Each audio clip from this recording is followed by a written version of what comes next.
Okay, we are going to start. Thank you everybody for coming. I must say that usually Spanish events start half an hour later, but because of the mezcal, I know everybody came half an hour before. It never happened. It never happened here in McNally Jackson. We are pleased and delighted to have la Revista de la Universidad de México and Guadalupe Nettel. That was her idea to have this event here. But before we start, I want to tell you about an initiative we have here in McNally Jackson. We have a solidarity fund for undocumented families.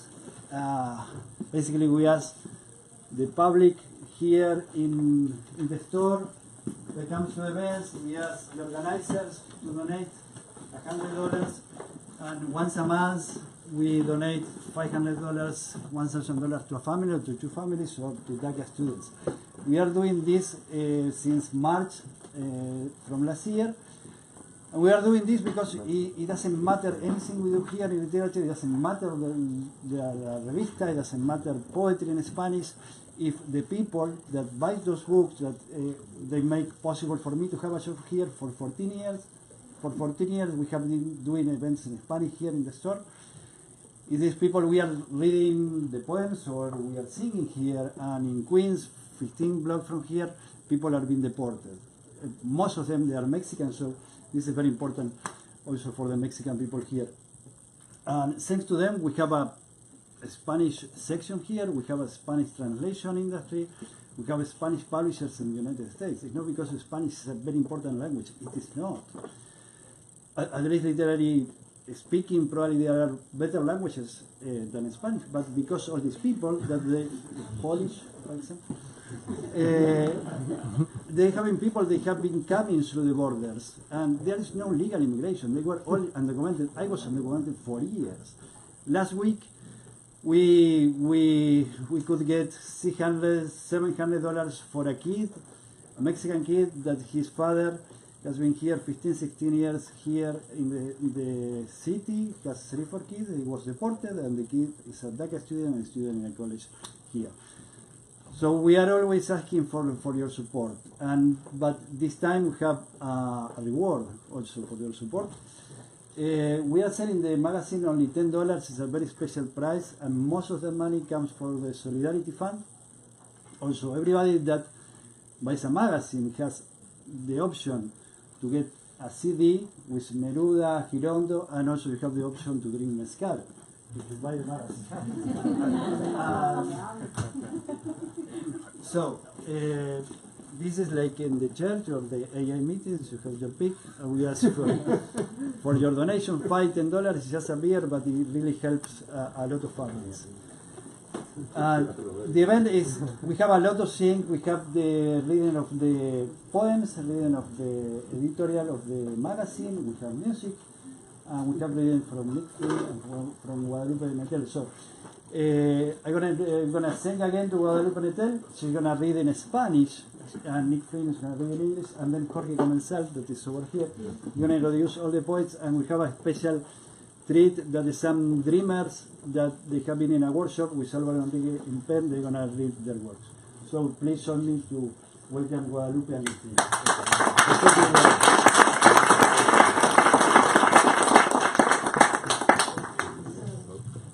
Welcome everybody, and thank you for being here. I'm going to read the editorial of the issue of Mexamérica in Spanish, and then Nick is going to read in English. Como suele ocurrir entre los vecinos, las relaciones entre México y Estados Unidos han sido siempre de amor y de odio. Nuestra historia común incluye tratados amistosos, lo mismo que guerras o conflictos, y por supuesto un intenso intercambio cultural. Desde las crónicas de Ambrose Bierce o la obra de la Beat Generation hasta las novelas de Francisco Goldman, México ha inspirado a muchos autores estadounidenses y viceversa. Últimamente ha crecido crecido la tensión entre nuestros gobiernos y parte de nuestras sociedades. Instigados por su presidente, algunos estadounidenses han decidido creer que los migrantes mexicanos son la causa de todos sus problemas. La odisea de los sin papeles es una de las peores tragedias humanitarias de hoy en día. Se trata de una doble desgracia. Por un lado, la de quienes salen obligados por la miseria y la violencia y sufren todo tipo de vejaciones durante su recorrido hacia una vida mejor. Y por otro, la de quienes, habiendo sobrevivido al viaje y al periodo de adaptación, están siendo deportados. A pesar de los estragos que está causando en la vida de millones de personas, esta crisis política ha tenido al menos un efecto positivo. Intelectuales, artistas y luchadores sociales de Estados Unidos sienten más curiosidad que nunca respecto a sus vecinos del sur.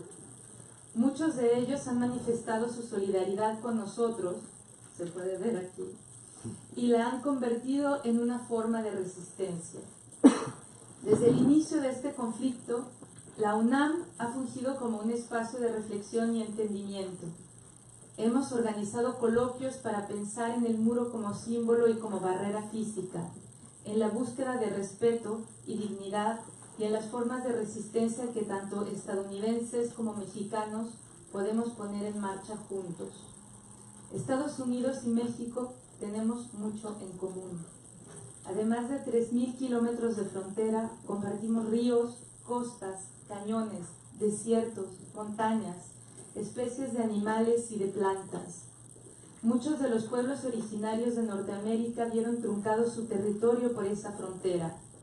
Los apaches, los yoemes, topono, odam y los quipapú, entre otros.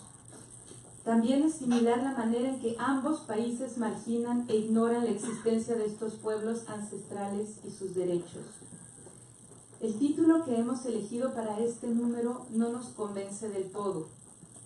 América es el nombre de un continente que se extiende desde el Ártico hasta la Patagonia. Sin embargo, el término Mexamérica, popularizado por Joel Garreau en 1981 y retomado recientemente en el libro de Faye Berman, que lo lleva por título, se ha convertido en el nombre de un espacio cultural en expansión, una sociedad soterrada, una geografía incierta, como la llama Juan Villoro, que con el paso del tiempo ha adquirido más y más protagonismo en las conciencias. Los textos de nuestros autores hablan de la coexistencia de las lenguas, de la bestia y el infierno de los migrantes indocumentados, de las fricciones que produce la convivencia cotidiana, del rechazo, la atracción, el asombro y el cariño mutuos. A los dreamers, a quienes se encuentran en proceso de deportación, a las familias y a los pueblos divididos por el muro, a los estadounidenses y mexicanos que lamentan la xenofobia y la intolerancia, a todos ellos está dedicado este número. Mexamérica es un territorio en ebullición, un organismo vigoroso. Construir un muro en su interior puede sin duda lastimarlo, pero jamás lo asfixiará.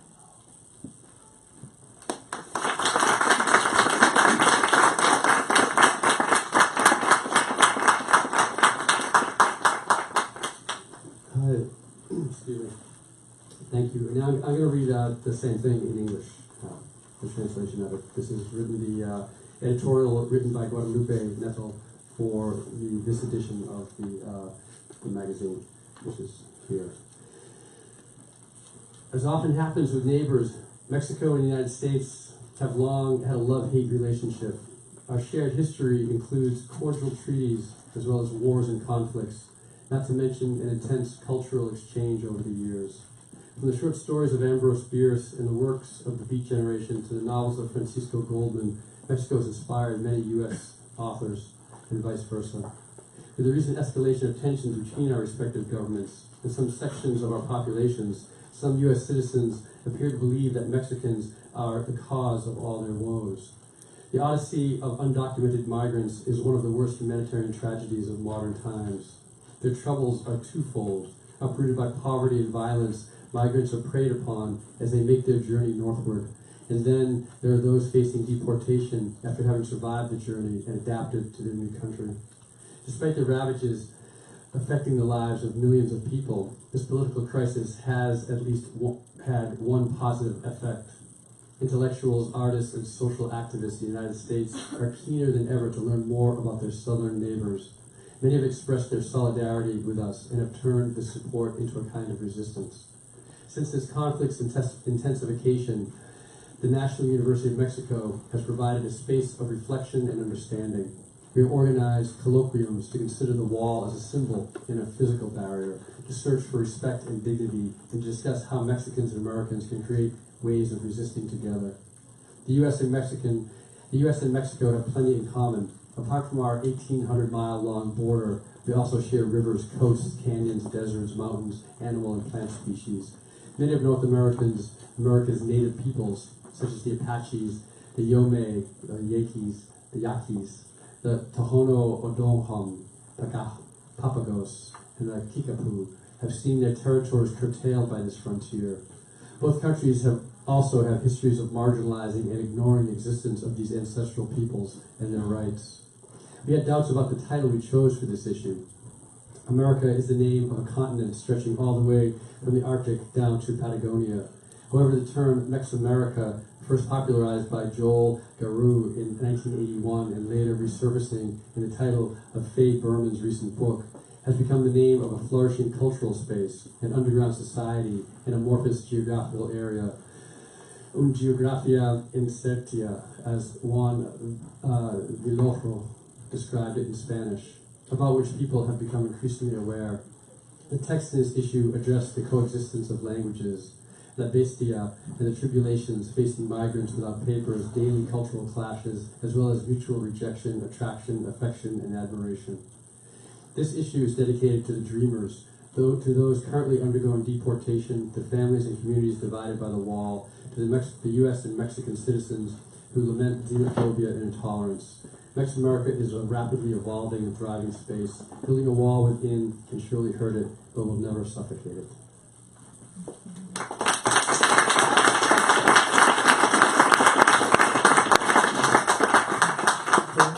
Thanks to Nick Flynn for reading the editorial of the magazine. Now we are going to listen to some of his poems. We published a great poem by him in the magazine Popsicles, and he's going to read, and Simi Stone and Philip Marshall are going to play some music with him. Well, Nick has a fascinating biography, which I hope he tells us about later, because he's been ship's captain, a social worker, and an electrician, and you can learn more about him in the magazine. And now we're going to listen to some of his poems, and there are a couple of books by him also here. Thank you. Yeah. So yeah, this is Simi and Philip, along with Guy Barash, who's in the back here. We're a band that we perform words and songs. And we're really honored to be here to be some small part of this this evening and this whole spirit and solidarity. The first song, should I say a little about? The first song is called 240 Red, White, and Blue, and I'll be doing a poem behind it. And this is a poem that was written by Philip and Cindy on the 240th anniversary of the U.S. independence on 4th of July a couple years ago, when Alton Sterling was shot by the police in Baton Rouge, Louisiana.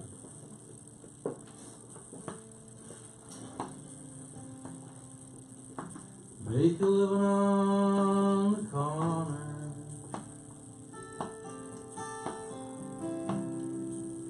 make a living honest and true.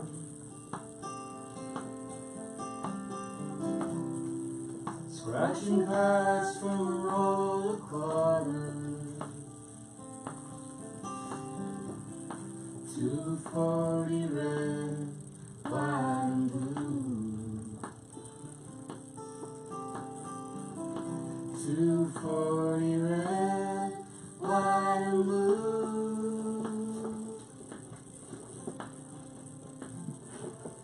Icarus, our fallen and risen sun, remember, night is not toothless, not a little bird that sings pretty for baby, not a bird that whispers cry, cry. It's a bog, invisible and loud and everywhere at once. You can number the days the sun won't consent to appear, and the days you can't know what to feel. My burning coal, a dandelion falling out of your mouth. How do you get your flowers to grow in such poor soil?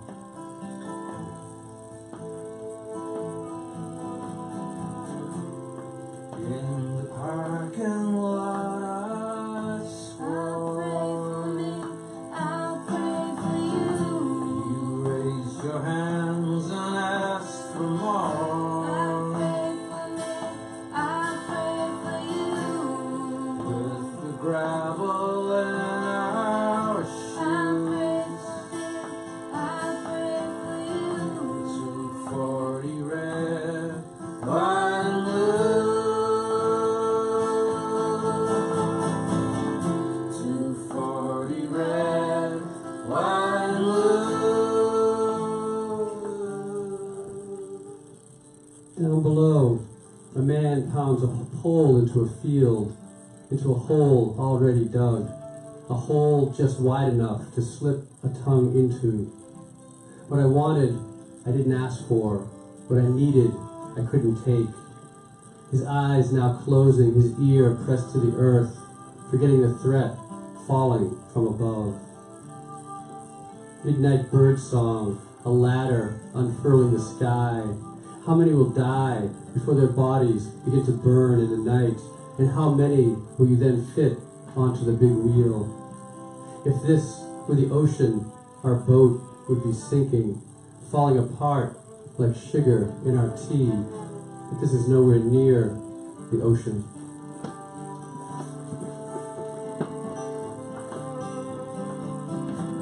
Stumbled into your broken fable.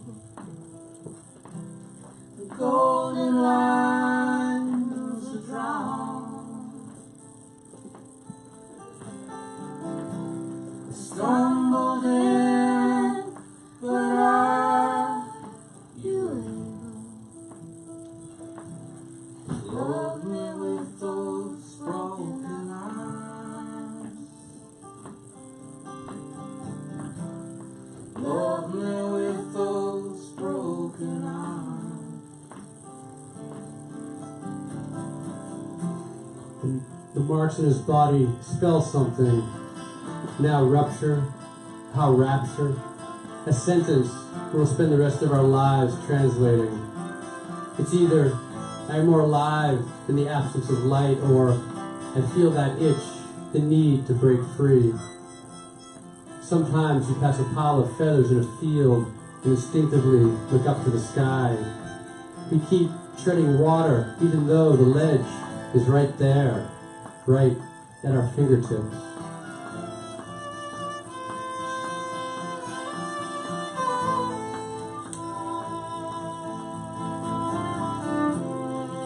In the parking lot, I swore. I'll pray for me, I'll pray for you. Raise your hands and ask for more. I'll pray for me, I'll pray for you. You fumbled scars are where they I'll pray cruise. for me, I'll pray for you. 240 red, white and blue. 240 red, white and blue.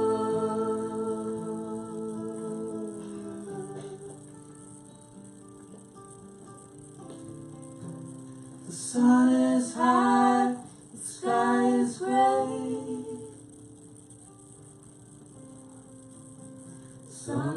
Sundown, Independence Day. And I Pray for me and I pray for you. Everybody.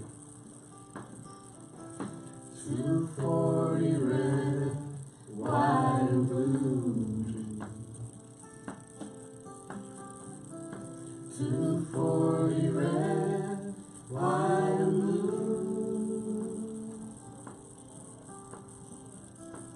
240 red, white and blue.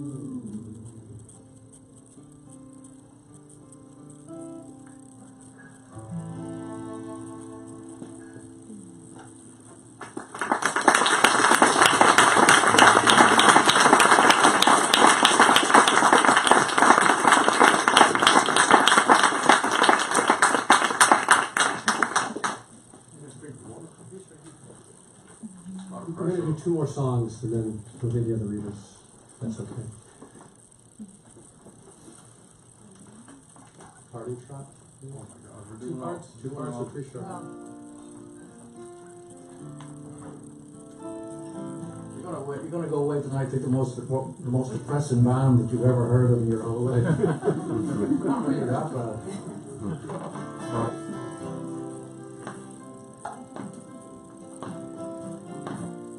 Is this the way it's gonna be? The parting shot and the bleed. Is this the way it's gonna be?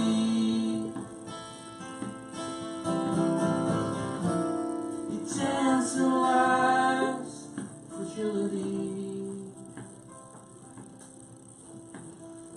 St. Augustine preached humility and the need to simply be on the ground. Do you wish to rise, he asked. What would he say of these words then, which, after all, are meant to replace us? What would he say with the way I go back, again and again, to the burning house, the house we've already escaped?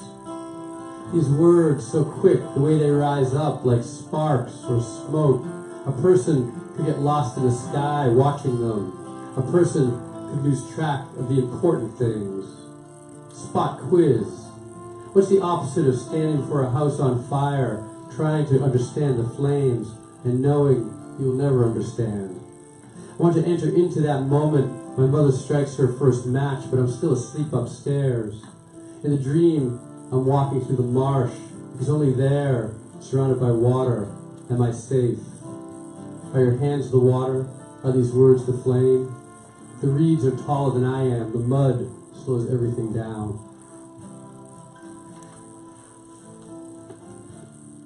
Close my eyes, count to 10. Thank the gods you are my friend. Close my eyes, count to 3. Fill my lungs and start to breathe.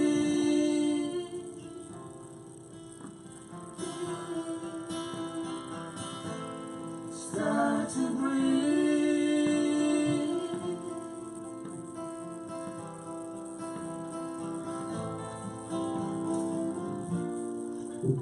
In some ways, I cannot imagine seeing you again, but here I am, kneeling as in prayer at your bedside, counting our breaths.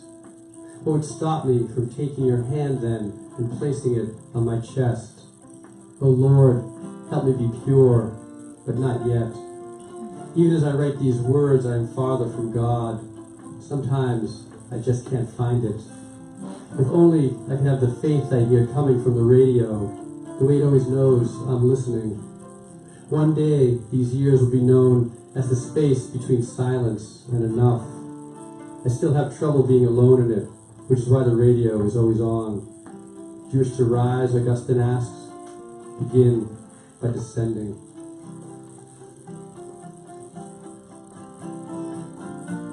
Is this the way it's gonna be? The parting shot and the bleed. Is this the way it's gonna be?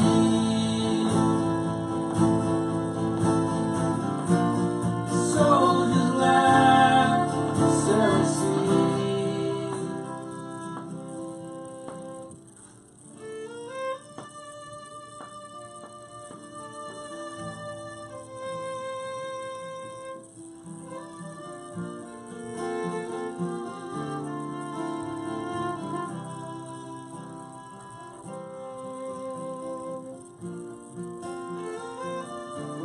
poem, Nick? No? Thought we were done.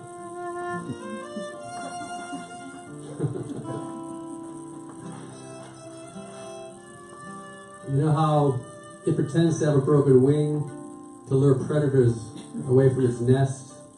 How it staggers just out of reach? If at this moment you're feeling metaphorical, nest can be the whatever inside us that we think needs protection, the whatever that is small and hasn't yet found its way.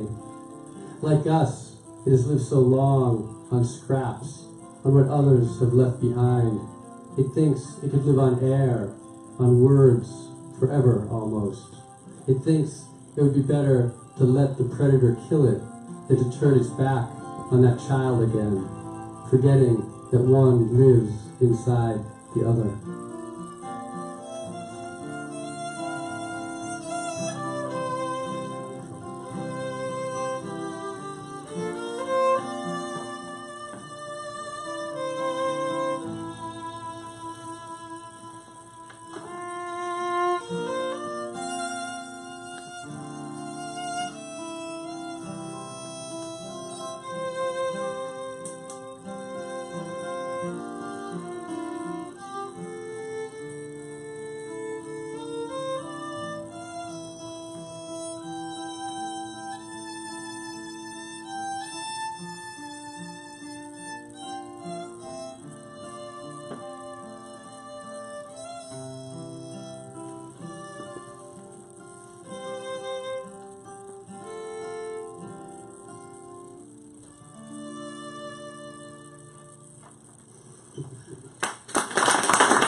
This will be the last one. This is the poem that's in the magazine. Yeah. How are we going to do this? Are you going to start, or I just start reading? I love Mexico.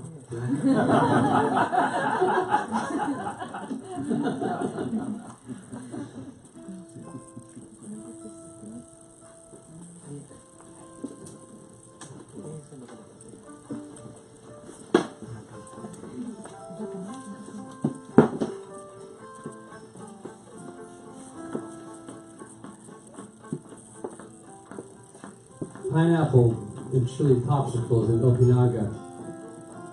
We eat them under your mural of Pancho Villa.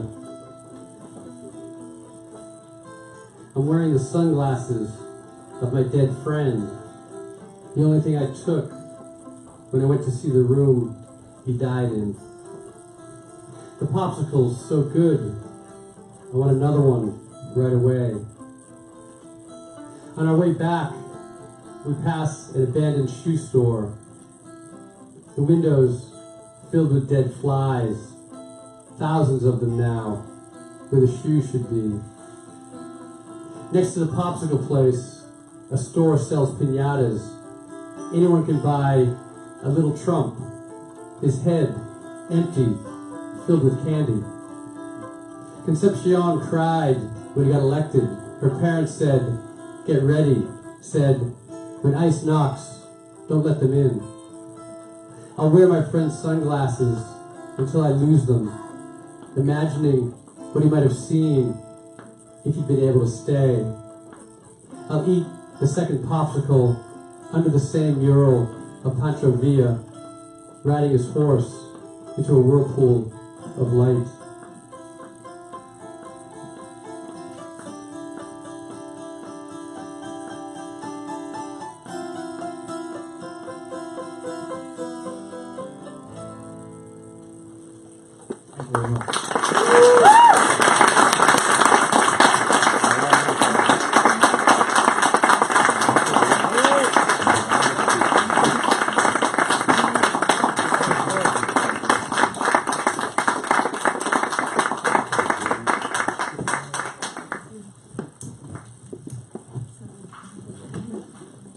Thanks. Now we're going to listen to a couple of poets. The first of them is Amalia Rojas Enriquez.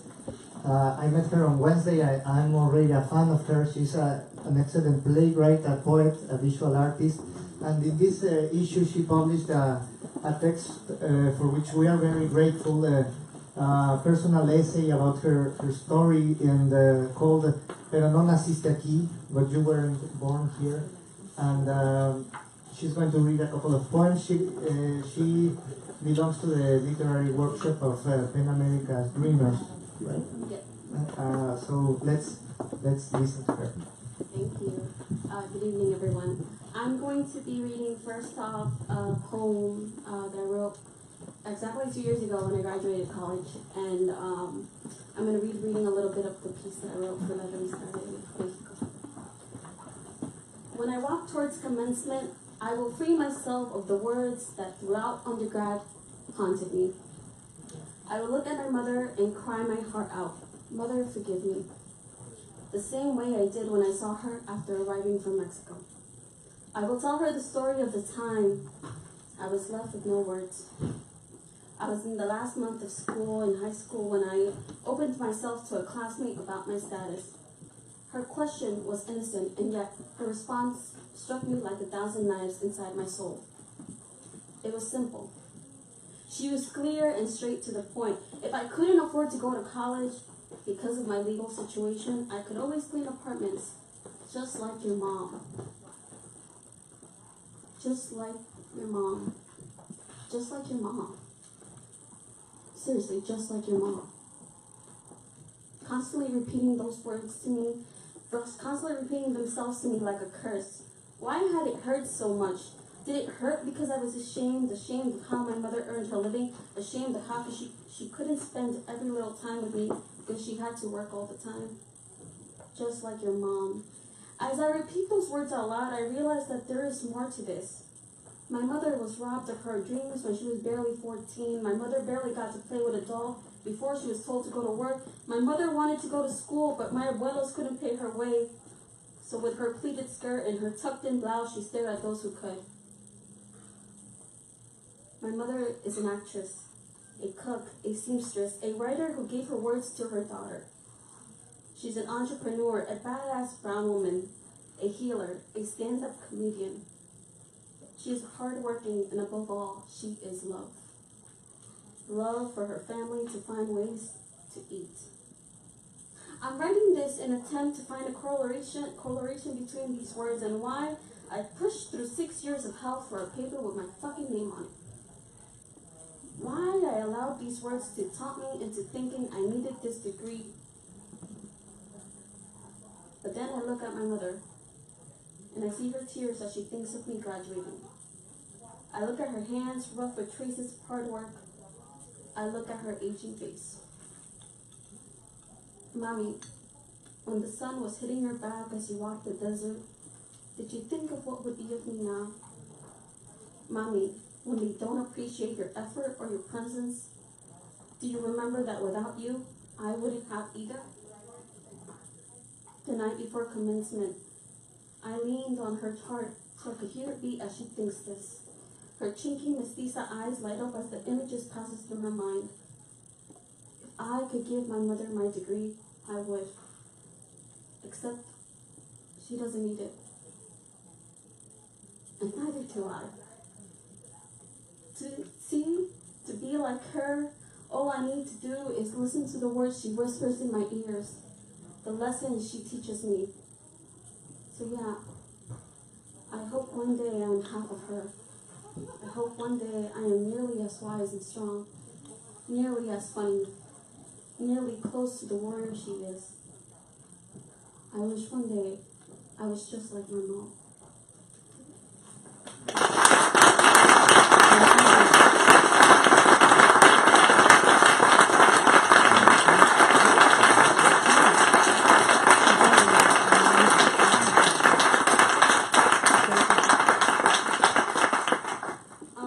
So you'll notice that I'm going to read a lot about her.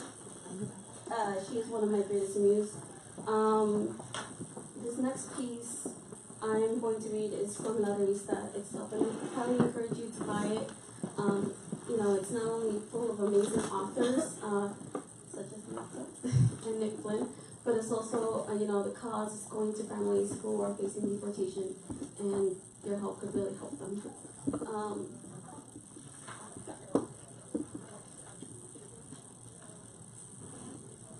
Mi vida empezó a tomar otro camino cuando empecé la preparatoria. Pasé la mitad del primer año sin tomar la clase de español. A decir verdad, era mi última clase y siempre irme a la casa fue el mejor día. Hasta que un día decidí asistir. La maestra de español me sorprendió con una pequeña puesta en escena que me recordó la primera vez que el teatro llegó a mi vida. Mi mamá, una trabajadora muy fuerte, ahorró suficiente para llevarme al primer show de Broadway que iba a ir a mi vida. Fue un especial y memorable regalo de graduación de 5º año. Recuerdo que la tomada del brazo mientras esperábamos que comenzara la obra. Teníamos lugar hasta el fondo del teatro y aunque se me cansaron los pies de estar parada, cada momento valió la pena. La iluminación, la danza, la magia del teatro, el humor, el argumento, la voz de mi mamá cantando Chiquita, la canción clásica de ABBA en español, mientras los gringos la cantaban en inglés. Mi mamá ha influido mucho en mí, como mujer y como artista. Aunque cuando era niña me decía que estudiara cualquier otra cosa excepto las artes, sé que sabía de mi deseo de escribir, de crear y de sentir. Después de todo, esa noche señaló a la luminosa espectacular de Mamma Mía y me preguntó, ¿te ves ahí algún día? Recuerdo haber tenido miedo de sentir, no por lo que ella dijera, sino por mi propia inseguridad. Esa misma noche mi mamá y yo caminamos por Times Square y comimos hot dogs bajo sus luces que alumbraban nuestra presencia en la noche. Antes de que se acabara la noche, mi mamá se volteó a verme y me dijo, yo sí te veo ahí. Miró de nuevo las luces de Broadway y siguió su camino. Cuando mi mamá llegó a este país por primera vez, no tenía muchas expectativas sobre los Estados Unidos. Se imaginaba trabajando lo suficiente como para poder volver y construir su hogar ideal. El plan sí era volver a México. Cuando se embarazó de mí aquí en Estados Unidos, acababa de cumplir 18 años, pero le tenía miedo a los hospitales y la idea de, por el impedimento del lenguaje y el estatus legal, me pasara algo. Así que voló de regreso a la Ciudad de México y me tuvo a las 2 semanas. 2 meses después, emigró por la segunda vez a los 18 años, pero ahora con un bebé de 2 meses en la espalda y con la ayuda de mi tía por Nogales, Arizona. Thank you.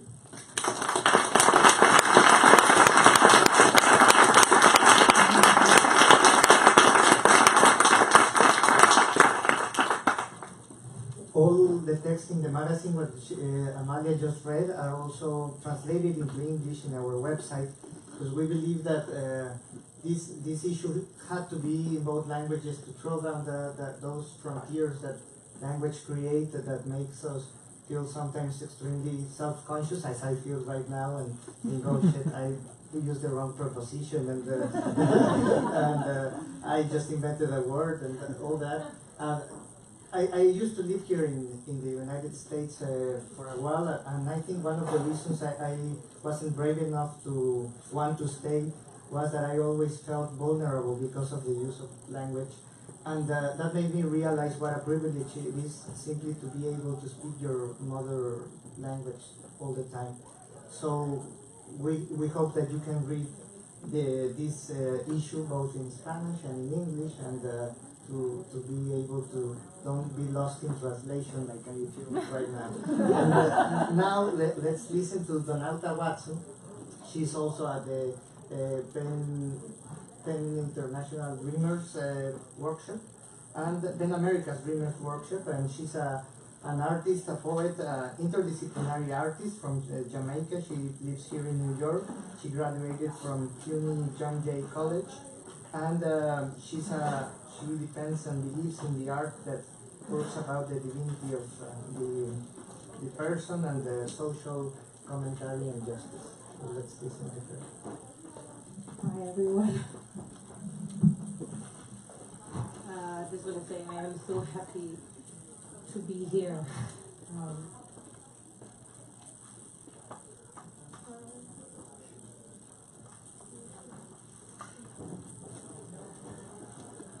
I think the first thing, just basically what's going on here, I guess the first thing I'd like to read is a piece that is called Climate Change.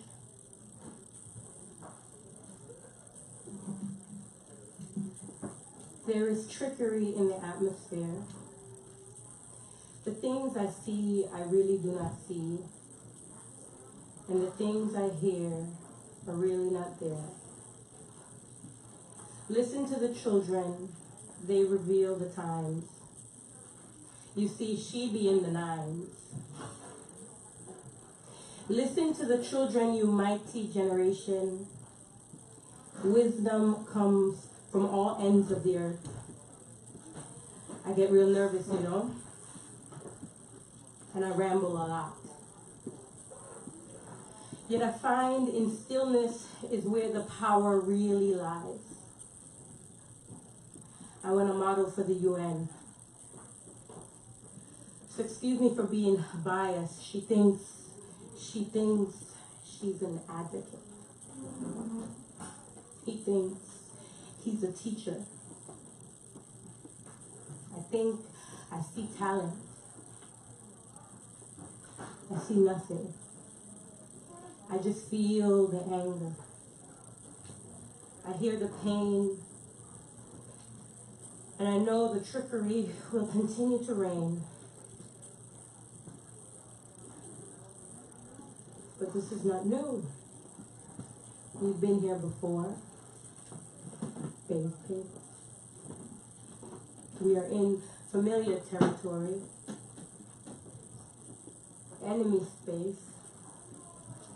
Getting ready for war. There is talent in here. It's seeping, it's spilling. There is talent in the hood. The people are willing. There is talent in here. I see it. I smell it. I hear it in the words spoken around me. We are confused. We are confused. We want to give back, but we are confused. Rise up, mighty dreamers. Dreamers, arise. It's time to wake up. We've been living a lie.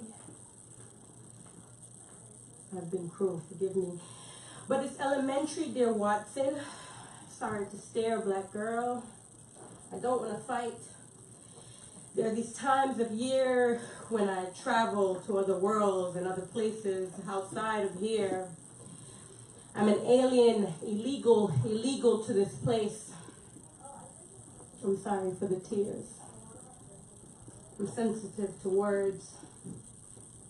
Who will comfort me when I start calling everyone names? Pigs they are not. Have some respect for authority. But don't be afraid to question authority. I know, 1 + 1 = 9. Yeah, she be in the nines. You will never graduate. There's just too much to learn. But keep going, be great. Man, I make so many mistakes. I try not to cry. I cry not to try.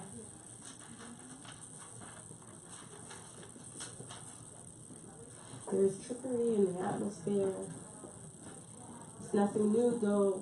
It's always been here.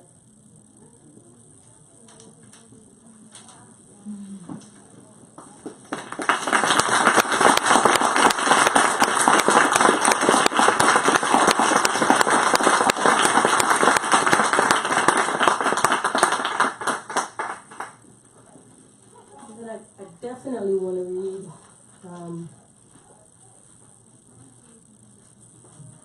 what's in the magazine, and I'm flipping through papers. Sorry, I didn't want to prepare, I wanted to see because I'm not really familiar with this environment.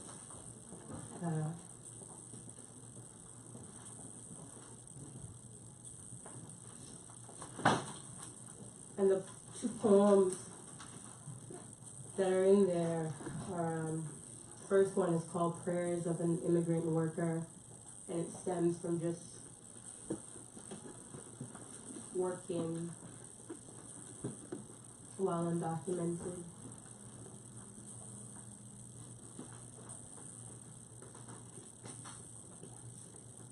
And it's really about some of my experience, but also what I've seen around me as well. A lot of what I've seen around me. I definitely play a lot with all the memories of the years of working.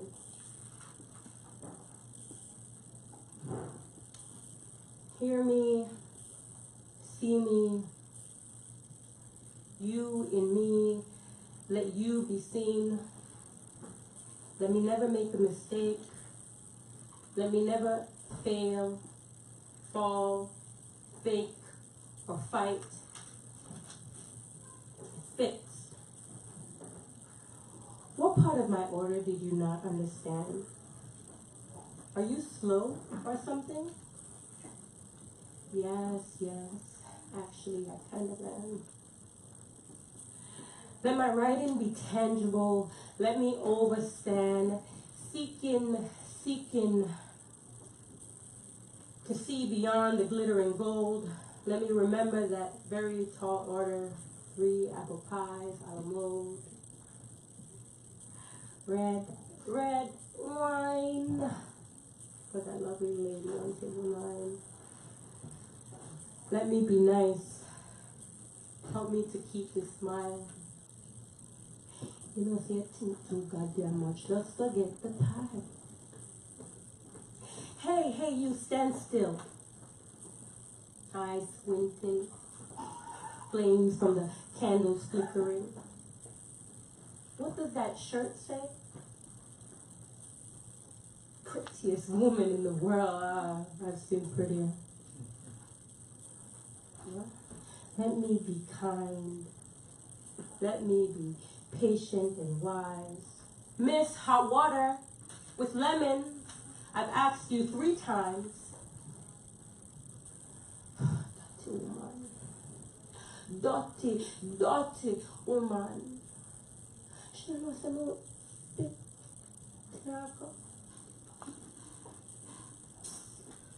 I'm hungry. I'm hungry. Sustain me, Lord, sustain me. Sustenance. I love my job. I love my job.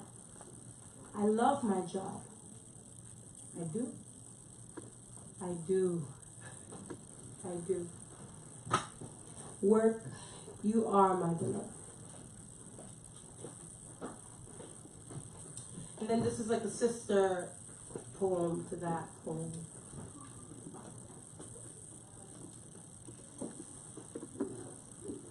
Without you, I cease to be beloved. I hide myself, my true self, from you, within you, beloved. Let me be productive. Yes, productive I will be. Teach me to please you. I surrender myself to you, beloved. Oh, come, let me sing praises to you, beloved. I killed a fly today. I dropped the salt. I smoked a cigarette. And in slow motion, I watched as the smoothies flew from my hands and hit the concrete smiles of table 5. I saw my other self take the pen from the guest check and crawl out the piercing eyes. I'm so embarrassed. I'm so ashamed. This love is rotten. It stinks. It's pain. But still I love it, and still I try. I remain faithful, and still I rise. Early in the morning to worship you, beloved, with a smile, all because you provide.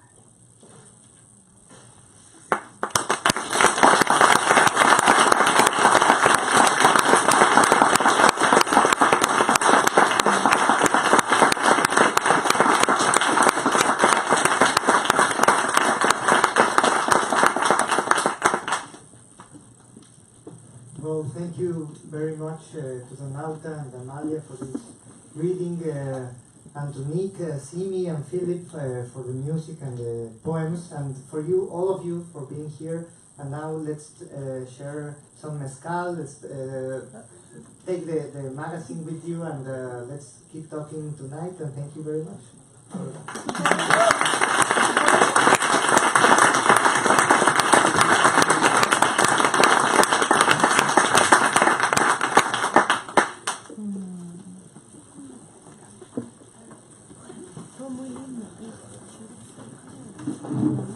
No,